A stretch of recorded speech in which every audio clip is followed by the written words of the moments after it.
Dans cette nouvelle série qui sortira à un épisode par mois, on parlera de l'histoire des marques ainsi que des produits, que ce soit de l'industrie médiatique, automobile, ferroviaire. Bonjour et bienvenue dans All Tech. Dans ce premier numéro de la série des ordinateurs Apple, on va parler de l'avant Macintosh. Si t'es ici, c'est que t'aimes la tech, donc like la vidéo, abonne-toi. Et nous, on va commencer avec l'Apple I, l'ordinateur des débuts. Fabriqué à environ 200 exemplaires dans le garage de la famille Jobs, Apple ne commercialisera que la carte mère de l'ordinateur. L'écran et le clavier, il fallait les acheter séparément. À l'époque, c'était des écrans de télévision, les écrans pour ordinateur n'existant pas. Équipés d'un processeur MOS Technology 6502, cadencé à 1 MHz. Pour l'époque, c'était énorme.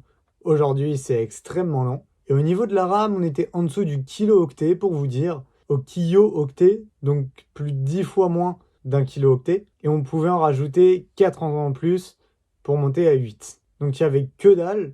Il y avait un processeur qui était extrêmement bon pour l'époque. De la RAM, ça suffisait énormément à l'époque. Et à noter qu'il n'y avait pas de stockage, on marchait tout avec de la disquette. L'usage de l'écran, à l'époque, c'était révolutionnaire. Les premiers ordinateurs, ils communiquaient avec nous avec des LED, donc avec une bande de LED, et on pouvait pas faire tout ce qui était tableur, tout ça. Et là, l'Apple I va ramener le fait qu'on puisse avoir de l'écran. Donc en soi, le fait qu'aujourd'hui tu utilises un PC avec un écran, c'est en partie dû à Apple.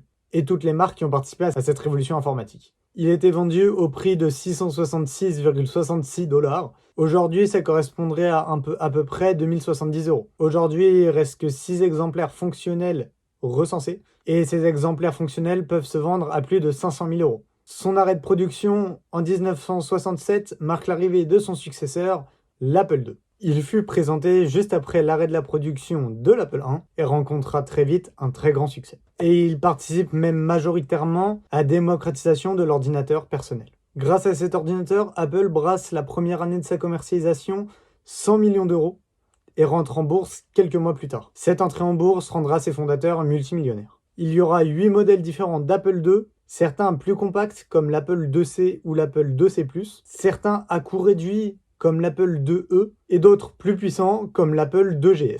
Il sera vendu directement avec un écran, on pourra acheter des lecteurs de disquettes les plus avancés du marché à l'époque. Il y aura donc une panoplie d'accessoires disponibles pour cet Apple II qui en feront un des PC pionniers de l'ère des PC qu'on connaît aujourd'hui. Son dernier modèle présenté sera l'Apple IIc+, en septembre 88 et il sera retiré de la vente la même année. On va maintenant revenir 8 ans en arrière, avec un échec commercial nommé Apple III. Avec un système d'exploitation à but purement professionnel, l'Apple III n'était pas doté de ventilateur pour des questions de nuisances sonores. Seul problème, à chaque démarrage, les cartes électroniques bombaient à cause de la dilatation, ce qui le rendait partiellement inutilisable. Ces ventes s'arrêteront en 1984 et des modèles d'Apple II plus performants sortiront avec les caractéristiques de l'Apple III avec des ventilateurs. Pour finir, on va parler de l'ordinateur qui a failli causer la perte d'Apple due à son coût de développement énorme. On parle bien sûr de l'Apple Lisa.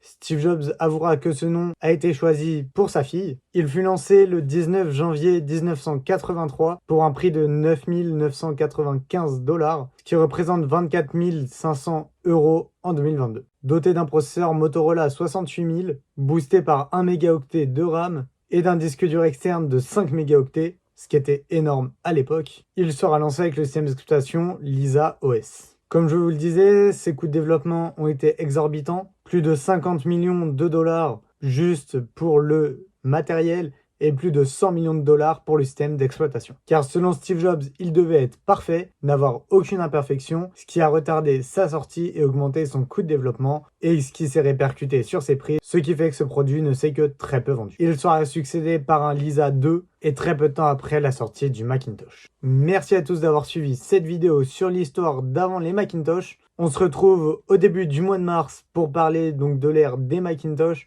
du Macintosh 128K au premier iMac. Si t'es encore là, abonne-toi, like la vidéo. Et nous on se retrouve la semaine prochaine pour un Max News hors série sur les Xiaomi 13T et 14.